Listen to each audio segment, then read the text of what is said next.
What's up, guys? Justin from Out of the Basement here, and welcome back to another episode of Read a Comic Book. If you're not familiar, Read a Comic Book is our series where we simply just do comic reviews, and today on the show we're going to do Star Wars Jedi of the Republic Mace Windu, which is a Marvel comic book miniseries written by Matt Owens and illustrated by Dennis Cohen. The comic is set shortly after the events of Star Wars Episode II, Attack of the Clones, and centers on the characters of Mace Windu.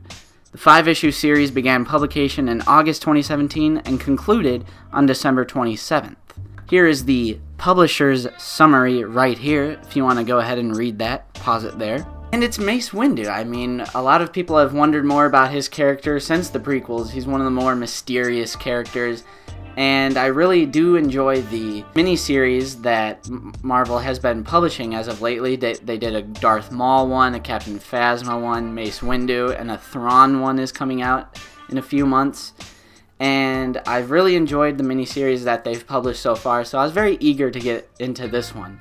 So let's just jump right into the review. Now, the first point I want to make is the story. And the story is interesting enough, but lacking in some areas.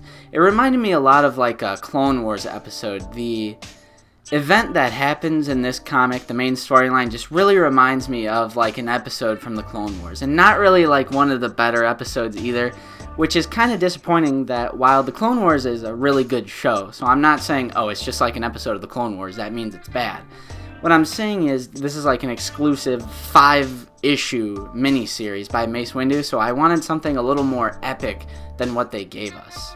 And honestly, more giant creatures, again, is that what Star Wars is going to be? Just every single medium of Star Wars going to have some kind of giant creature that they have to face?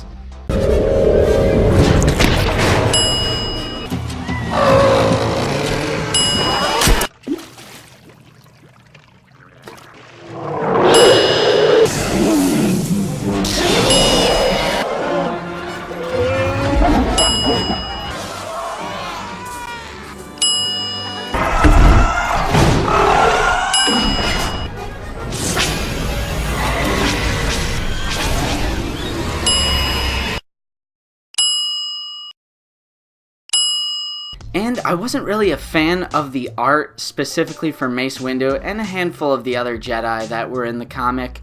The art for Mace Windu, the character, just kind of looked like just another bald guy who sort of looks like Mace Windu. I just wish they went with the more Samuel L. Jackson look for this.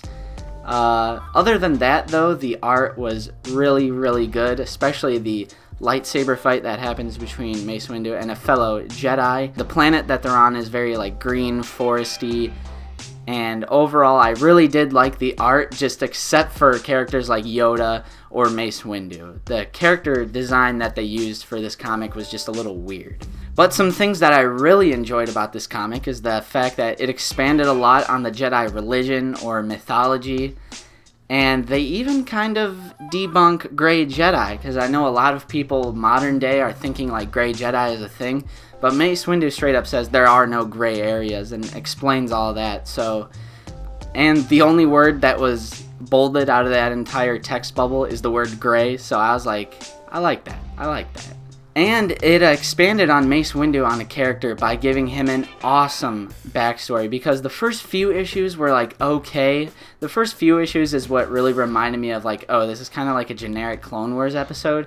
But then issue 4 and 5 picked it up and made the series worthwhile, with giving Mace Windu a backstory. It showed him as a Padawan with his master and a situation that they went through. And the final battle with the assassin droid, I forgot what his name was pretty cool.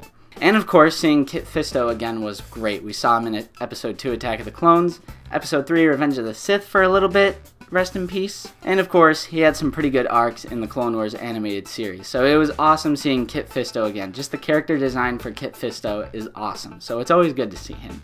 There were some Clone Wars Easter eggs near the end of issue 5, which I thought were really cool.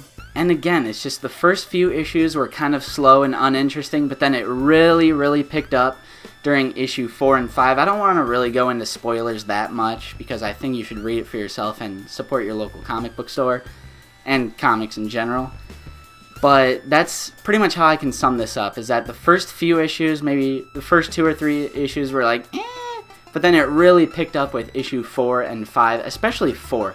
I gotta say 4 is my favorite issue out of this entire miniseries. That is the issue where the character of Mace Windu gets expanded on a little by his backstory with his master. But other than that, if you're a fan of Star Wars and you've read the other comics, I would go ahead and pick this one up when it's available in a trade paperback. Anyway, guys, that has been this episode of Read a Comic Book.